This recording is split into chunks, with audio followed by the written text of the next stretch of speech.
Welcome viewers. தமிழகத்தில் திருச்சி மாவட்டம் ஒரு முக்கியமான இடத்தை பிடிச்சிருக்கு.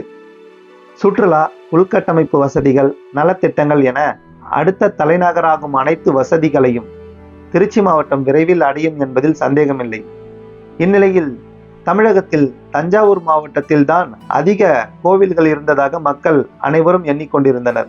இந்நிலையில் தமிழகத்தில் எந்த மாவட்டத்தில் எத்தனை கோவில்கள் உள்ளன என்பது தொடர்பாக இந்து சமய அறநிலைத்துறையின் அதிகாரப்பூர்வ இணையதளத்தில் வெளியிடப்பட்டுள்ளது.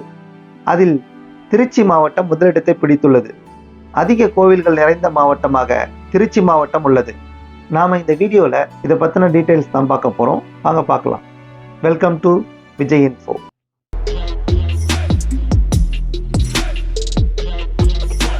திருச்சியில் மொத்தம் 2958 கோவில்கள் உள்ளன. இதற்கு அடுத்தபடியாக தஞ்சாவூர் மாவட்டம் 2427 கோவில்களுடன் உள்ளது. இதைத் தொடர்ந்து திருவாரூர் மாவட்டம் 2081 கோவில்களுடன் 3வது இடத்தில் உள்ளது. மொத்தம் தமிழகத்தில் 46,131 கோவில்கள் இடம்பெற்றுள்ளன. கோவில் நகரமாக திருச்சி இருப்பதால் கோவில் சுற்றுலாவை அதிகரிக்க வேண்டும் என திருச்சி மக்கள் கோரிக்கை விடுத்துள்ளனர். திருச்சியில் ஏராளமான கோவில்கள் இருக்கின்றன. திருச்சி மாவட்டத்துக்கு சுற்றுலா வரும் மக்கள் அனைவரும் முக்கியமாக திருச்சி ஸ்ரீரங்கம், மலைக்கோட்டை உச்சிப்பிள்ளையார் கோவில், எறும்பீஸ்வரர் கோவில் மற்றும் வயலூர் முருகன் கோவிலுக்கு நிச்சயம் சென்றுவிட்டு தான் செல்வார்கள் என்பது குறிப்பிடத்தக்கது. அடுத்து பார்த்தீங்கன்னா திருச்சியில் உள்ள ஒரையூர் கிராமத்தில் வெக்காளியம்மன் கோயில், இது துர்கா தேவியின் அவதாரமாக கருதப்படுகிறது. அடுத்து ஜம்புகேஸ்வரர் கோயில், இது தமிழ்நாட்டின் புனித தலங்களில் ஒன்றாக கருதப்படுகிறது. பஞ்சபூத கோவில்களில் இதுவும் ஒன்று. அடுத்து பார்த்தீங்கன்னா விராலிமலை முருகன் கோயில், இது விராலிமலை நகரின் மையத்தில் விராலிமலை முருகன் கோயில் அமைந்துள்ளது. இக்கோயில் தமிழ்நாட்டின் பிரசித்தி பெற்ற கோவில்களில் ஒன்று. அடுத்து பிரம்மபுரீஸ்வரர் கோவில், இது திருச்சிக்கு அருகில் உள்ள திருப்பத்தூர் பகுதியில் அமைந்துள்ளது.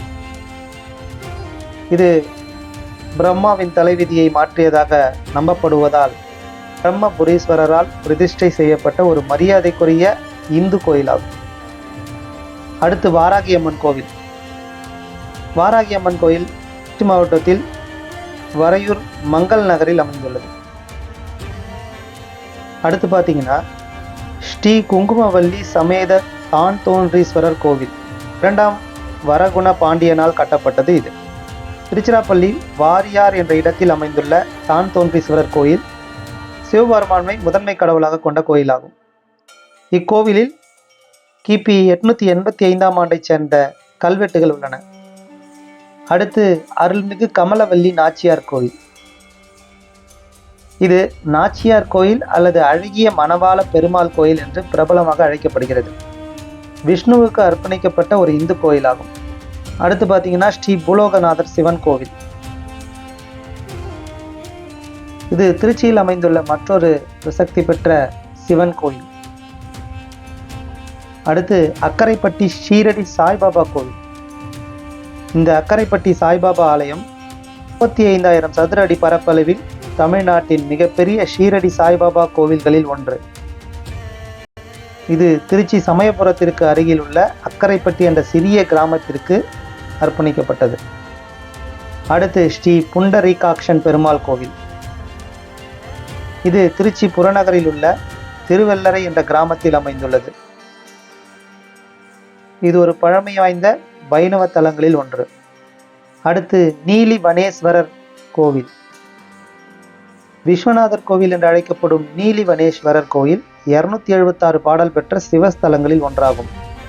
இது திருச்சிக்கு வடக்கே 20 கிலோமீட்டர் தொலைவில் உள்ள திருப்பாங்கிலியில் அமைந்துள்ளது. அடுத்து பிரசன்ன வெங்கடாச்சலபதி கோவில். வெங்கடாச்சலபதி கோயில் திருச்சியில் உள்ள மற்றொரு பிரபலமான கோயிலாகும். இங்கு பிரசன்ன வெங்கடாச்சலபதி என்று வணங்கப்படும் விஷ்ணுவுக்கு அர்ப்பணிக்கப்பட்ட கோவில்.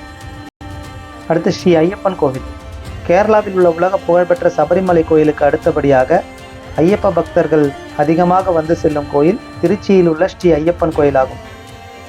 இந்த வீடியோவில் சொன்னது எல்லாமே திருச்சியும் திருச்சியை சுற்றி இருக்கிற முக்கியமான கோவில்கள் மட்டும்தான். இதை தவிர்த்து அதிகப்படியான கோவில்கள் திருச்சியில் உள்ளது.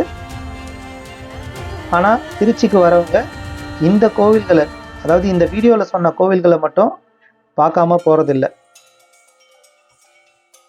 நன்றி. இந்த வீடியோ பிடிச்சிருந்தா ஒரு லைக் பண்ணுங்கள், ஷேர் பண்ணுங்கள். என்னோடய சேனலை சப்ஸ்கிரைப் பண்ணலன்னா மறக்காமல் சப்ஸ்கிரைப் பண்ணிவிட்டு கூடவே அந்த பெல் ஐக்கனையும் கிளிக் பண்ணுங்கள்.